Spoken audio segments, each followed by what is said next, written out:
Hey there, Minnesota Vikings football fans. You are listening to the award-winning, at least in our hearts, Purple People podcast. I figure if we say that we're award-winning, it makes it true.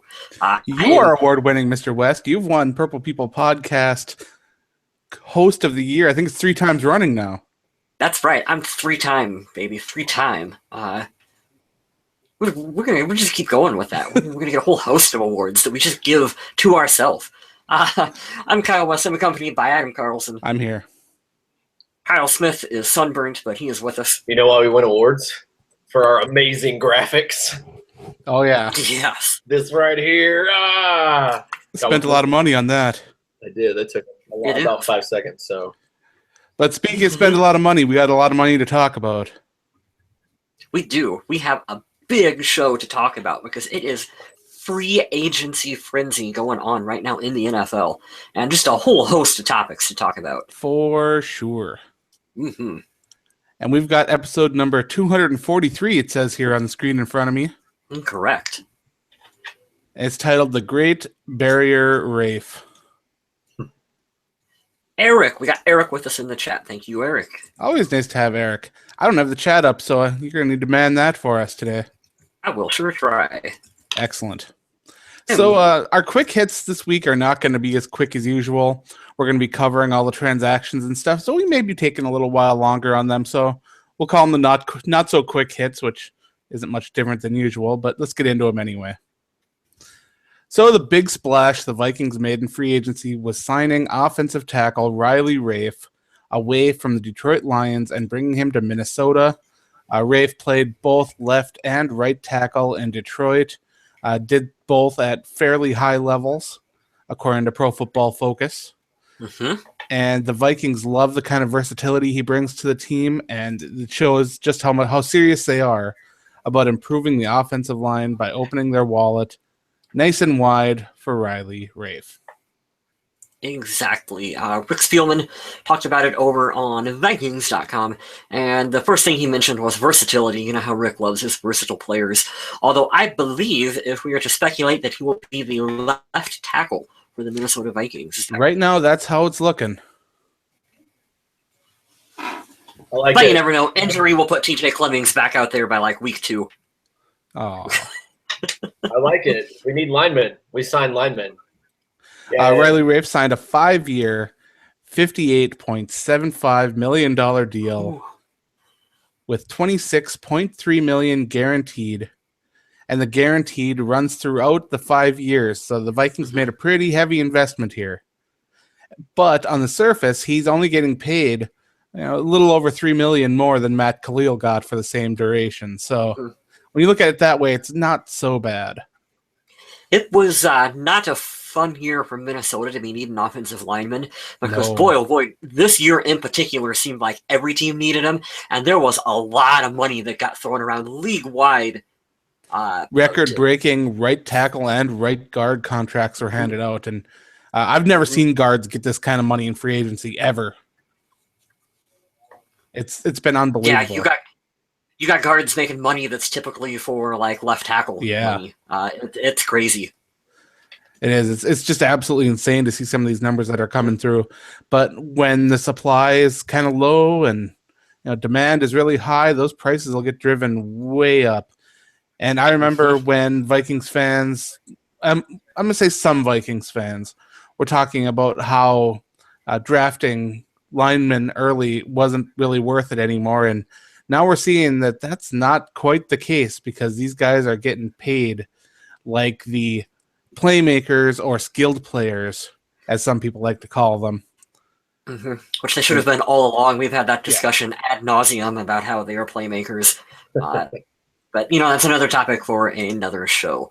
What do we have next here on the notes? They have another...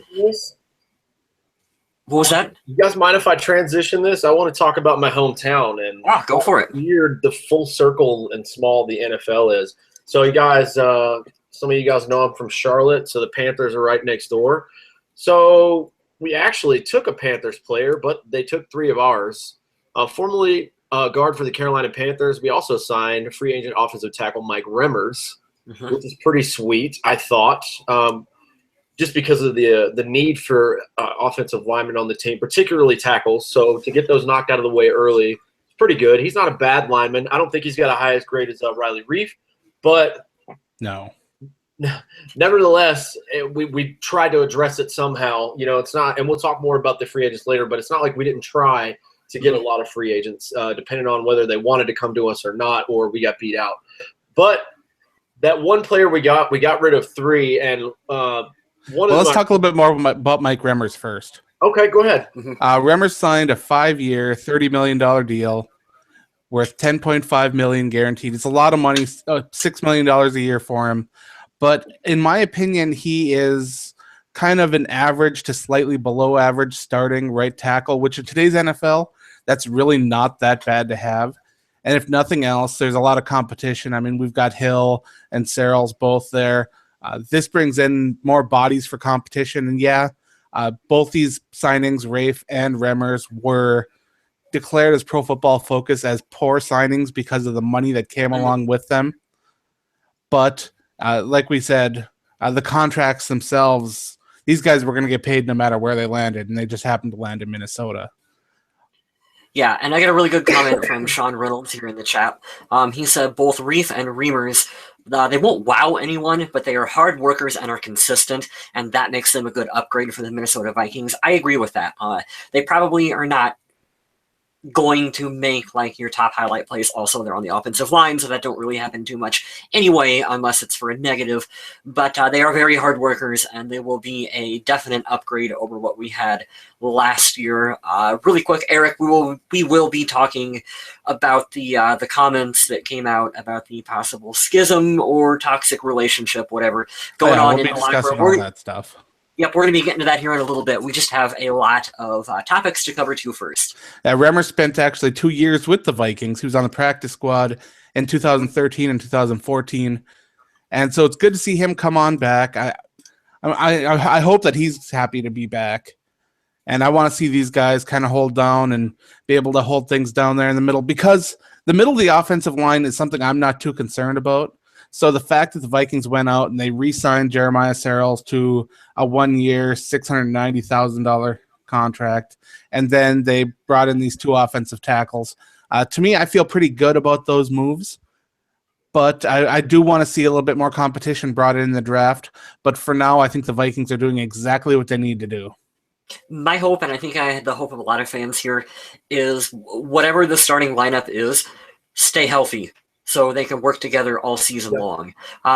Even if some of the play is, average to maybe above average at best, just stay healthy and consistent out there on the line. I think that's really what we're looking for this season.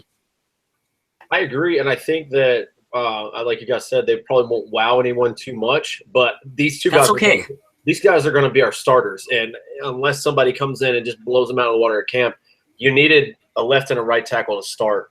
And now you have depth. I know everybody hates on TJ Clemmings, but now we start to have that depth. So you don't have to pick the third string to be your starter now, and it all makes sense. Because a lot of people lost their mind on the internet this past week, and I think it was stupid. But I digress. I'm sorry I didn't get all the details. I'm glad you guys. Thank you, Adam, for giving the details on Mike Remmers' contract. Like I was saying earlier, for the Panthers, they did snag 2 players, which I wasn't too worried about leaving. Matt Kalil and Charles Johnson left. And I kind of figured that Charles Johnson was going to be out the door. He hasn't really contributed as much as we'd liked. Matt Kalil was kind of questionable. That was up in the air because of our need for offensive line. But Captain Munnerlyn also went back, and that really, to me, was kind of shocking. I thought he liked it here. He did mention maybe a week or 2 ago with an interview with Paul Allen, he settled in. His family likes it there. I was kind of shocked to see him leave. We're going to miss him, but he left a really classy statement on Instagram and Twitter if you guys want to check it out. But I was really shocked to see Captain Munnerlyn go. Not too shocked about the other 2. Yeah, Munnerlyn there's the big hit. I was very shocked by the contract that Kalil got. I mean, it floored me when I saw the numbers. So there was no way Minnesota was going to be in on that with that kind of numbers. No way. Not for Matt Kalil. Not for a guy who's been injury prone. He played, 2 games for us last season, and we'll get to this in a little bit as well too. Some of the guys that I think are leaving, Mike Zimmer has been talking about he's going to make this a tough team one way or another, and I'm just going to say it. I don't think guys like Matt Kalil and Charles Johnson are tough enough to play for a Mike Zimmer coached team. Are you saying they're SAWFT? That's what I'm saying, Adam. I'm calling him soft. I really think so. We'll talk about that more in a little bit. We'll save that little bold statement for later on in the show, but that's something to be thinking about here. Yeah, moving on, we have another transaction there. The Indianapolis Colts signed away punter Jeff Locke. This one had a lot of people on social media kind of cheering, and I don't really understand why. I felt like Locke kind of made a lot of ground made up during last year, and the Colts may have gotten a little bit of a steal here. Now it puts the Vikings in the position where they've got to go out and find a new punter. Yeah, we had talked about this, Adam. I kind of honestly feel like the Vikings got Jeff Locke NFL ready, and that we kind of got like his best years are in front of him, and now Indianapolis is going to get the benefits of that at this point. Now, I could be wrong. He could just absolutely fail out for him, but I really do think that he was making solid improvements, and I would have liked to have seen him back for Minnesota, and I know that's probably not a popular opinion out there in social media land, but I think he will do well for the Colts. I think so, too. I think there's a good opportunity for him to succeed there. Mm-hmm. Now let's talk about some of the Vikings players going on visits. We've got Cordero Patterson, who went and visited with the Chicago Bears and the Las Vegas Raiders. Question mark? Patterson has expressed some interest in returning to the Vikings, especially if you like to follow him on the old Snapchatter. He's been Snapchatting and he's been retweeting everyone who tweets up. That says that they want him back in Minnesota. So he is lobbying on social media. I honestly think it's kind of cool. You usually don't get to see this from players, and we're seeing one that's like, hey, I want to be in Minnesota, and let me try to use social media in whatever weird way I can. I'm not sure if it's cool or pathetic. I go back and forth on it. It's like he's kind of using the fans as a tool to try to make more money, which I think is kind of crappy. But I think him getting support, and if he truly does want to stay in Minnesota and he's not just trying to drive up his price tag, it's awesome. Mm-hmm. So I'm just kind of waiting to see what happens here and what comes out of it, because right now I'm not sure what to think about it. This is bad. I feel like we're all old enough that we can now say that, some of the younger players on the team, like Patterson, like that's their generational thing, is the whole social media. It is. Kind of, yeah. It absolutely is. We're all old. So another Vikings player went on a little bit of a visit there to the West. He went Adrian Peterson. I hate saying that name because I know that as soon as his location is where he's landing is going to be revealed, it's going to be kind of craziness. Some fans are going to be really sad. Some fans are going to be really happy. It's going to be polarizing. But as of right now, the only team that I've seen confirmed to bring him in for a visit is the Seattle Seahawks. Yes, and they have kicked their tires on like every running back that's free agent right now too. So it is by no means like they're bringing in Adrian and they're going to sign him. Like they took a look at all of the running backs. I think Eddie Lacy was included in that one as well too. Yep. I'm not surprised. I mean, of the few teams that are kind of a fit for Adrian, Seattle is one that you can go, it's a fit. It's debatable, like you said, Adam, as to whether or not he's an upgrade over what they have had previously. No. But I mean, I think that just like you look at, he would fit within their offense, and that would be. I really believe they'll look at Jamal Charles before they look at Adrian Peterson. He fits in a lot better with their passing scheme, and Russell Wilson moves around too much to need a more capable protector from the backfield, and I just don't see the fit. Mm-hmm. The Minnesota Vikings have brought in some people to try out. As you mentioned already, Eddie Lacy was one of the ones that came. Dayton Jones is the one that I think is really interesting. In Green Bay, Dayton Jones played outside linebacker, and he was disappointing. From what I'm understanding, the Vikings are looking at Dayton Jones, and they are considering plugging him in at the defensive tackle position. Mike Zimmer's a mad scientist. I love it. He has the physical ability. He's got a little bit of that freak of nature kind of stuff going on that Zimmer really likes. So I've been watching a little bit more of him. I paid attention to him. I live in Packer country here in Upper Michigan, so I get to hear a lot about the Packers. So I'm kind of excited to see if the Vikings do kick the tires a little harder on Dayton Jones, because he could be an interesting fit in Minnesota. Rick Spielman, Mike Zimmer kind of signing right there. Like, let me take this guy that no one else in the league is really talking about, but is supremely athletic, and let me find a way to get them on this roster and get them on the field and make plays for us. Like, that's really what Mike Zimmer does best. And the Vikings brought in 2 cornerbacks as well. Lardarius Webb from the Ravens and Nikhil Roby-Coleman from the Bills.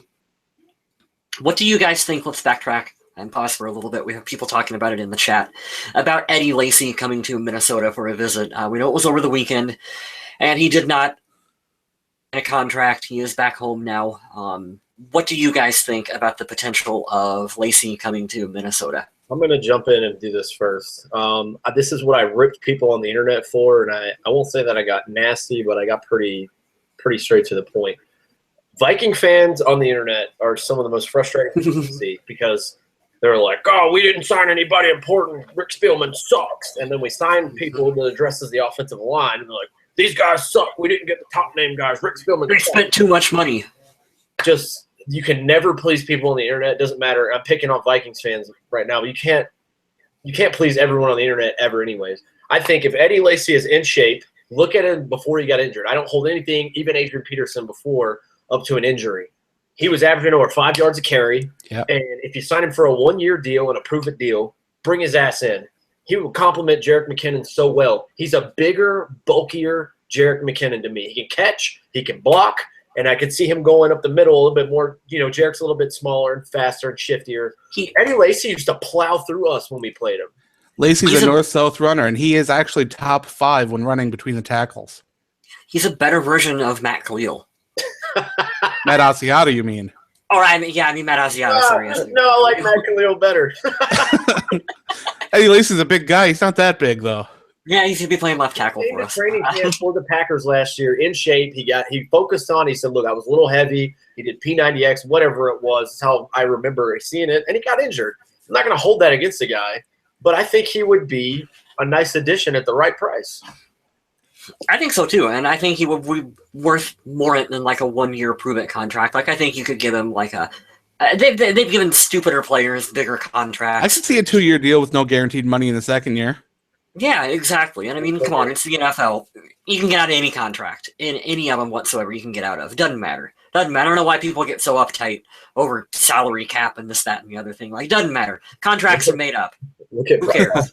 The points are made up. Yeah, it's totally. That's an NFL contract. It's just made up. Like, whatever. Like, sign it. We'll fire you in a day. Who cares? Like, it don't matter. We did skip over one signing away from the Minnesota Vikings, so we'd come back to it. And this was Rhett Ellison signing with the New York Giants. On the surface, I love this signing for the Giants. They're getting a fullback / tight end who can catch the ball out of the backfield, strong blocker. I think he'll fit in really well in what they're trying to do in New York to protect their quarterback and have a sneaky threat. I do think that maybe they might have thrown a little bit extra coin down based on stats, but when you watch what Rhett Ellison does on the field, he seems to be the kind of guy who can get the things done that they need done from the running back or from the fullback / tight end position. He's a grinder. I've always loved that about him. He does all the dirty work, and he doesn't get enough appreciation. So sadly, the Vikings were able to move on without him. Kyle Rudolph coming back in a big way. I'm a big fan of David Morgan. He's been I gave him a very favorable grade when I did the tight ends this year, and I think that there's going to be a lot more going for him. David Morgan is currently one of those players on this team, because we haven't seen a lot from him, but I think in a couple seasons he's going to develop into a nice player for the Minnesota Vikings. Could we talk about Rhett Ellison's dad now? Why?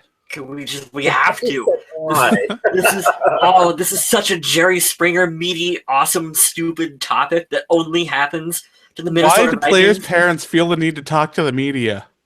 Hey, oh my God. I want to know what Rhett Ellison and Adrian Peterson's dad have to say. Come on. Yeah, I was just gonna say we should put him and Peterson's dad in a bus to San Francisco and just like see what happens when they start talking. I got the article pulled up here. I'm sure everyone in the chat, everyone listening, you already know what's going on. Jesus, a whole host of stuff here. He called it toxic leadership within the Minnesota Vikings. He said the mentally and physical practices hurt players on the offensive line and burned out the desire of the defense to play hard. He said the exodus of their draft picks out of Minnesota Vikings and free agency with the new stadium, new facility, is a reflection of toxic leadership. He called out Rick Spielman. He basically called him an idiot. He said, let's see here, veterans are leaving because they have to look at the future. They should be able to retain anybody they want. Why would you leave a brand new facility in US Bank Stadium? It's not a normal thing to happen. He calls out Norv Turner as being a turning point for leaving, for things going wrong, the team not understanding what they had, Mike Zimmer not understanding what they had, and ruining, he called it a tipping point, just all kinds of crazy stuff coming out of his dad here. What do you guys think of this one? I think it's on the internet. It must all be true. Mm-hmm. There's no reason for this. No reason for any of it. There was a time when I was young and I got a chance to go and I got a day on the job, and then after the day on the job, I was going to find out whether or not I wanted to work the job, right? Mm-hmm. After the one day on the job, I realized it really wasn't for me. Mm-hmm. So I walked in to say that, and we both agreed, it wasn't for me. And then when I found out that I left the workplace, and I said some not very favorable things. And as I've grown up, I've realized that what I did was wrong, Yep. What I should have done is been very classy and say thank you for the opportunity and just move on and better myself. And I think that's one of the problems that is going on with especially family members talking to the media. Mm-hmm. Red Elson isn't a star player. He's not Rob Gronkowski. Rob Gronkowski leaves and says that I want it out of there because it was toxic. People are going to be like, oh, yeah. Yeah, Rob Gronkowski's dad really says that the New England Patriots are toxic. Yeah, it's a bad example there, but it's what I'm rolling with. Johnny Manziel said the Browns were toxic. Can you take it? Let's just tie this all together, and then we can jump into whatever the main thing is. Captain Munnerlyn did so much good stuff for this team for 3 years. He has a choice to leave, just like Rhett Elson did. Mm-hmm. And he is lucky enough to find a new home and continue his career. And what does he do? He thanks Minnesota for 3 awesome years. He signs back with his old team, and he still says "Skol" for everyone to be classy and be nice. And I know this didn't come out of Rhett Elson's mouth, but if I'm Rhett Elson and my dad's tweeting over there, I would take his phone and I would smash it. Well, you got to kind of think, too, that what Rhett Elson's dad says, his dad isn't there at practices. He's not there in the meetings. Elson's dad is probably saying what he hears from Rhett.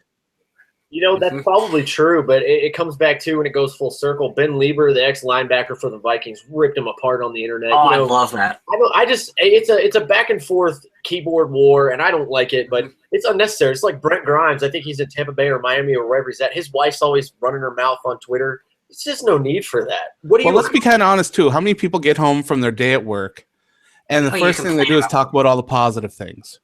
No, you don't. You complain about whatever happened. And that's all that Red Elson's dad probably heard is, getting home, oh, I'm so tired. They beat me up at practice and, all this kind of stuff. And, yeah, he might be a little bit beat up at practice, but he's probably maybe exaggerating a little bit, too, or, just focusing on the negative things. And that when you come home, that's kind of supposed to be a little bit of a spot where you can say what you need to say without going off on your bosses and stuff.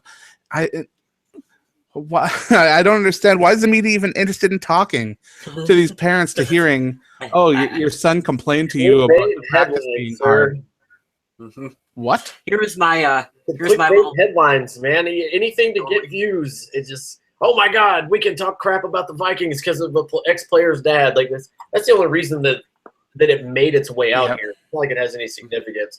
And I would go to look at the success on the field. You earn your spot. It doesn't matter who you are, especially with our coach.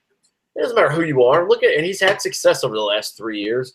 I'm not too worried about one player who is a second or third stringer and worried about toxic leadership, but we can save that for another time. Here's my little just really quick on this, is that let's pretend that there's a grain of truth somewhere in the middle of all of this, because there probably is. Like, it's not just like it's 100% made up. Gotta be a little bit of truth there in that. We know that Mike Zimmer has talked openly to the media about how he wants a tough, physical team, and he's going to do whatever it takes to get that. And honestly, if that means that someone like Matt Kalil and maybe Red Ellison and Charles Johnson and Captain Munnerlyn, who was complaining about the cold here in Minnesota, have to leave to go on, we will replace them. We have replaced them. That is what he has done. And they don't need to be on this team. Like, my honest opinion on Matt Kalil is that this dude has wanted out of Minnesota for at least the past 2 years now. Like, I don't think his heart has been in it. There's a really good article up on whatever the Panthers website is. They did like an FAQ with Matt Kalil, and he flat out admitted that him going to Carolina reignited his desire to play football. I think he was burnt out and tired of playing in Minnesota, and that is why he chose to leave in free agency, on top of getting more money and going to play with his brother. So if Mike Zimmer, running a more physical practice than what Leslie Frazier did, runs a couple players out, I think that is okay, because we don't want them on our team to begin with. Players like that are the reason why you collapse midway through the season.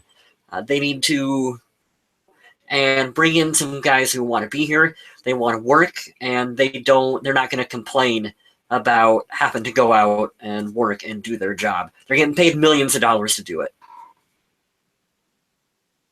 I like it. I think I agree with all of that because of the mentality that the coach has. So, I'm not saying he's a bad player, but I don't think it necessarily is going to fit in with the style that we have here. But I agree.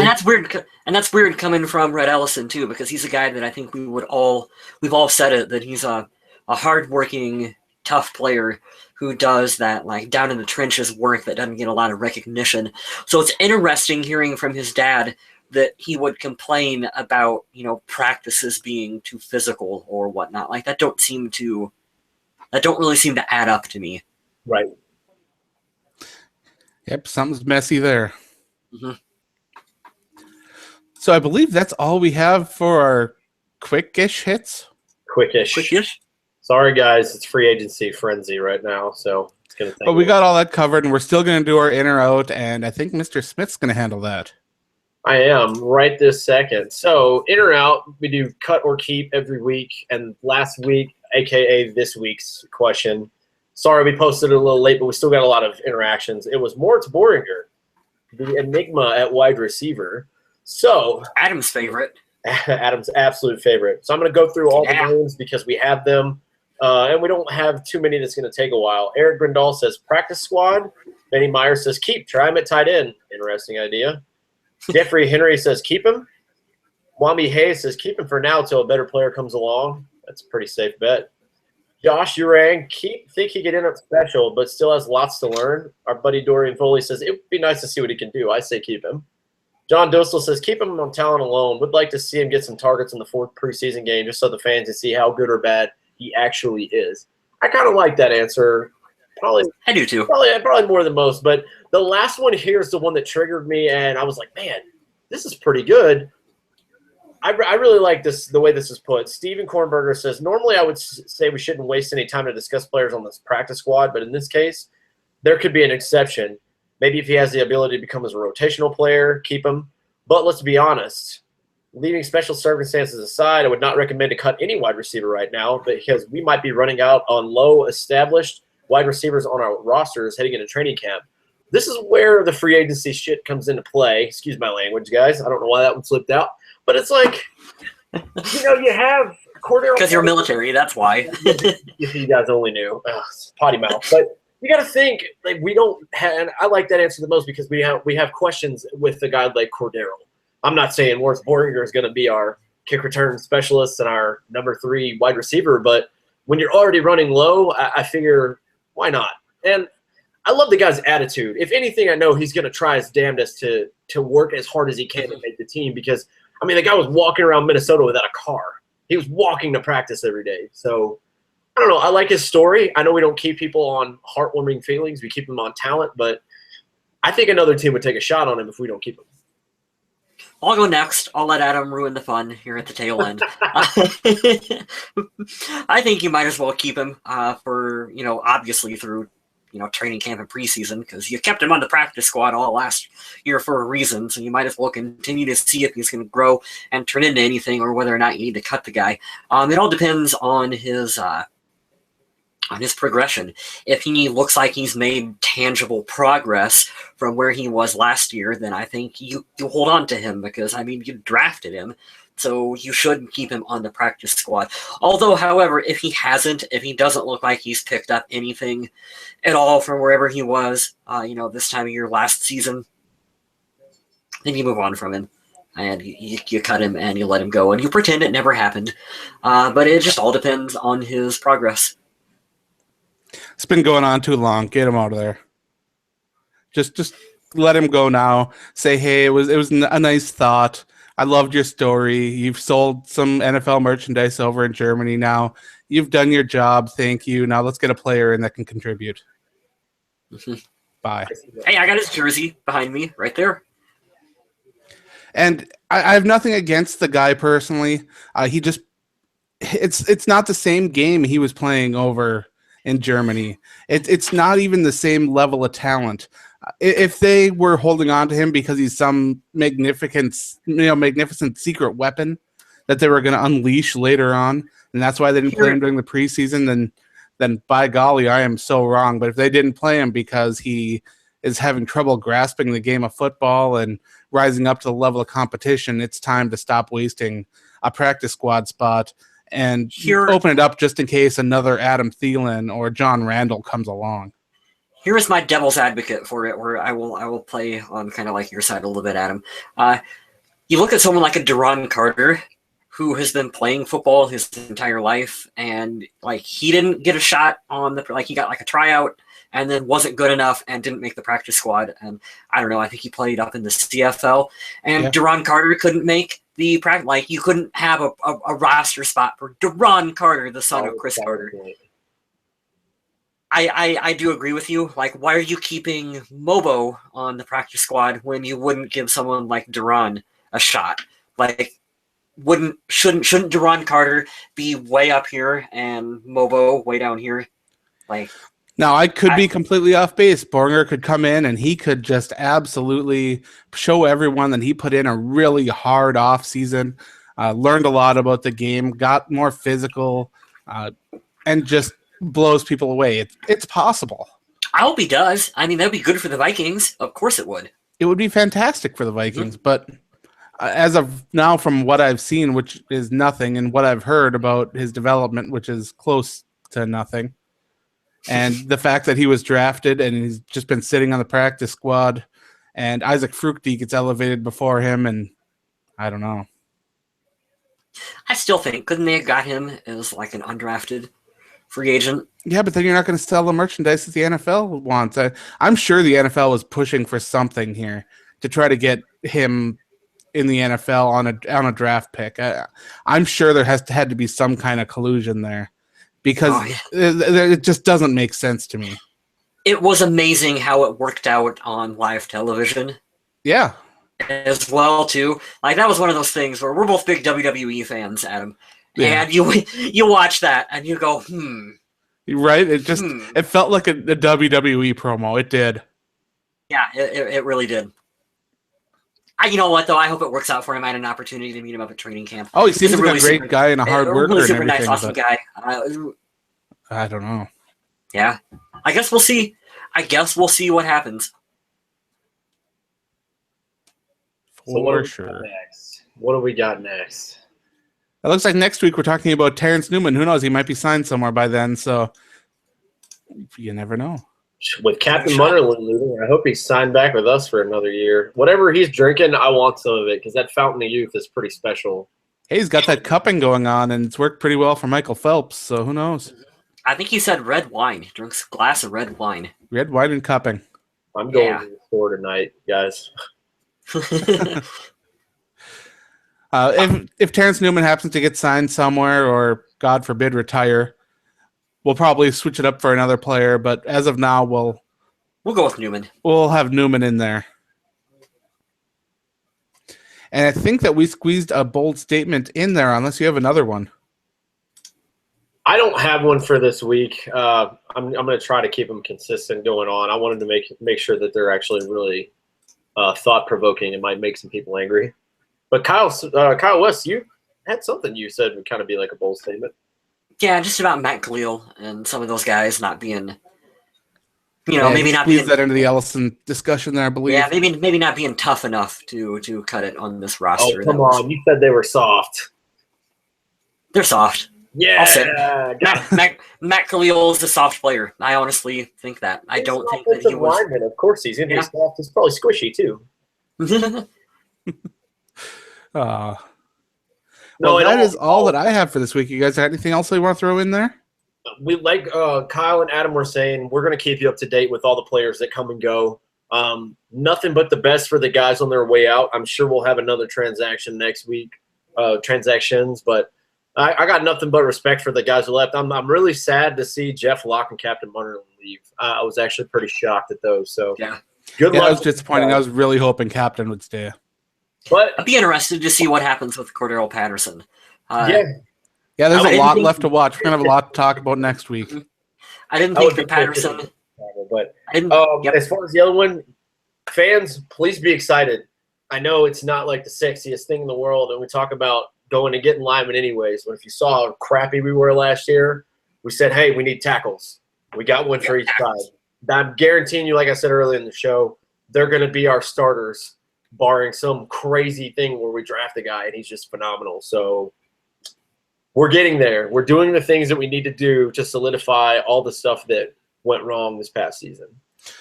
Head on over to the Viking Age. I've got my free agency tracker up there, and as soon as transactions are made, I put them up there. And if I can find the contract that's signed, I put that up there as well.